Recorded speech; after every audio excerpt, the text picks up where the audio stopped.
ఓం శ్రీకృష్ణ పరబ్రహ్మణే నమః. శ్రీమద్భాగవతం. ఓం శ్రీ గురుభ్యో నమః. భాగవతం అండి. భాగవతం ఇది మనవి. ఫస్ట్ ఏకమేవ ద్వితీయం బ్రహ్మ. బ్రహ్మ అయినవారు రూప గుణ విశేష రహిత పరమాత్మ. ఏకోహం బహుశ్యాం.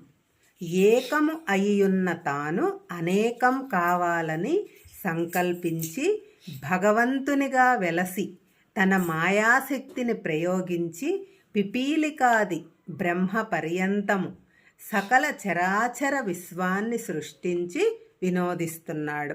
ఆ భగవంతుని యొక్క అవతార లీలాగాధ వైభవమే శ్రీమద్భాగవతము.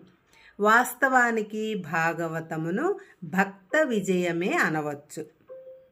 పరమ భాగవతులైన ప్రహ్లాద, ధ్రువ, అంబరీష, నారద, పృథు, అక్రూర, సుదామ, కుచేల, బలి, వృత్ర, గోపికాది భక్తుల గాథల ద్వారా, వారి ప్రార్థన వాక్సుమాల ద్వారా నవవిధ భక్తులను ఆధ్యాత్మిక జ్ఞానమును విషయ వస్తు వైరాగ్యాలను ప్రదీపింపజేసే మోక్షశాస్త్రమే భాగవతం.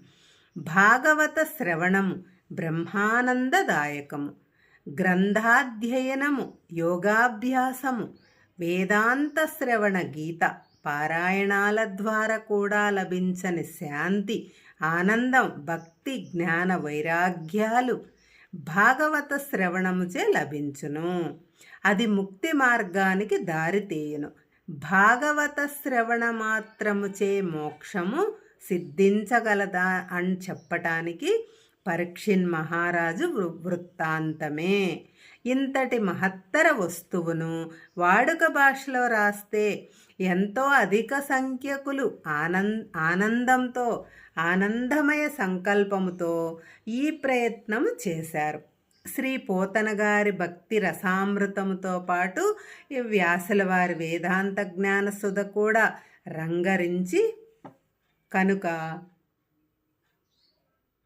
ఈ గ్రంథము ఒక విధంగా వస్తు సమగ్రతను పొందినది అని చెప్పవచ్చు. శ్రీ పోతన గారి మందార మకరందాల మాధుర్యముతో కూడియున్న కొన్ని పద్యరత్నాలు ఇందు కూడా పొందుపరచబడినవి. ఈ పవిత్ర భాగవత గ్రంథాన్ని చదివినవారు, విన్నవారు అనిర్వచనీయమైన ఆనందాన్ని, శాంతిని పొంది భగవద్ అనుగ్రహమును పాత్రులు కాగలరని ఆశిస్తున్నాము.